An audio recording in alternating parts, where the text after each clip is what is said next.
মাননীয় প্রধানমন্ত্রী, আপনি তো আপনার জীবনের একটা দীর্ঘ সময় কাটিয়েছেন রাজনীতিতে। তো আমার প্রশ্ন আপনার কাছে সেটা হচ্ছে, যদি আপনি রাজনীতিতে না আসতেন তাহলে কি করতেন, এবং ছোটবেলা থেকে আসলে আপনার কি হওয়ার ইচ্ছা ছিল? আমার খুব শখ ছিল, প্রথম দিকে ভাবতাম আমি একজন ডাক্তার হব। তো যখন এসএসসি পরীক্ষা দিলাম দেখলাম অঙ্কে খুব বেশি ভালো না, কাঁচা। আর তাছাড়া আমি ভর্তি হয়ে মানে কেন যেন সায়েন্সে পড়তে যাইনি, যেহেতু আমার বন্ধু বান্ধব সব বেশিরভাগ গেল আর্টসে। তো স্কুলের ক্লাস 9 থেকেই তো আমি আর্টসেই চলে গেলাম, কাজে আর ডাক্তার হওয়া হলো না। এরপর চিন্তা করতাম আমি শিক্ষক হব। আমার জীবন ওটাই শখ থেকে ছিল। আবার শিক্ষক মানে প্রাইমারি স্কুলের শিক্ষক, বাচ্চাদের পড়াবো।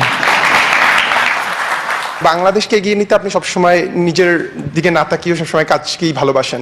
তো আমার প্রশ্ন যে আপনি নিজের শরীরকে কিভাবে ঠিক রাখছেন, এবং সেটা কি এক্সারসাইজের মাধ্যমে নাকি ডায়েটের মাধ্যমে? হ্যাঁ, আমাদের জীবনে রুটিন ঠিক থাকে না। তো এটুকু বলবো যে ফিট থাকাটা হচ্ছে একটা হচ্ছে যে আমি নামাজ পড়ি নিয়মিত, অন্য কোনো আর এক্সারসাইজ খুব একটু হয় না। তবে আর আসলে এই গণভবনে থাকা অনেকটা বন্দি জীবনের মতন, ইচ্ছা মতো আমি বেরোয় চলে যাব, হাঁটবো, ওই করবো, সে সুযোগ হয় না, সময় হয় না। তা ওরই মধ্যে চেষ্টা করি একটু হাঁটা চলা করতে, বা সকালের দিকে উঠে একটু ওখানে খোলা একটা ছাদ আছে সেখানে হাঁটি করি। আর খাওয়া দাওয়াটার ব্যাপারে বলবো যে আসলে খুব পরিমিতভাবে খেতে পারলে ভালো থাকা যায়। যখন যা পাই খেয়ে নিয়ে, খাওয়া নিয়েও আমার কোনো বাছ বিচার নাই, যেটা পাই সেটাই খেতে পারি। তো সেভাবে এটুকু বলবো যে পরিমিতভাবে খাওয়া, একটু চিন্তাভাবনাটাকে স্বচ্ছ রাখা, আর আমি ভালো থাকবো এই চিন্তাটা করা। ইচ্ছা, আমি বলবো ইচ্ছা শক্তিটা হচ্ছে বড় জিনিস।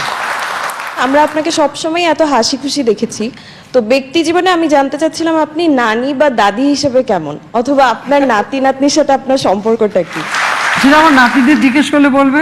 আমার খুব ভালো লাগে ওই ছোট্টগুলি থেকে শুরু করে বড় সকলের সঙ্গে আমরা লুডো খেলি, আমরা ক্যারাম খেলি, আমরা দাবা খেলি, আমরা তাদের সঙ্গে ছুটোছুটি করি বা যতটুকু পারি সবসময়।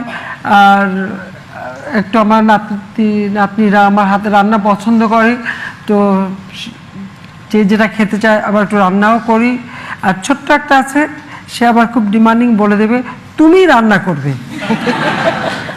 এই ববির ছোটটা, তুমি রান্না করবে, জানতেই হয়।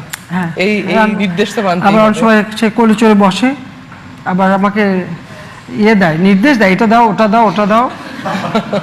তো আমার খুব ভালো লাগে, আমার নাতিপুতি নিয়ে যখন একসঙ্গে বসি খুব মজাই লাগে। ক্যারাম খেলার সময় একটু চিটিং করে, সেটা আবার ধরতে হয়। লুডো খেলার সময় ওটা এগুলি হয়। তারপরে একসাথে, এখন অবশ্য বেশি চকলেট খাই না, আবার এক সময় ছিল যে ভাগ বটরা করে খাওয়া করা। আসলে যখন নাতিদের সাথে থাকি মনে হয় যেন তাদের সাথেই আছি। তারপর আবার যে গাড়ি রেস, ছোট ছোট ম্যাচ বক্স নিয়ে কার গাড়ি কত দূর গেল, তাদের সঙ্গে সেটাও খেলি। নাতিদের নিয়ে থাকা এই বৃদ্ধ বয়সে এর থেকে সুন্দর সময় আর কিছু হয় না।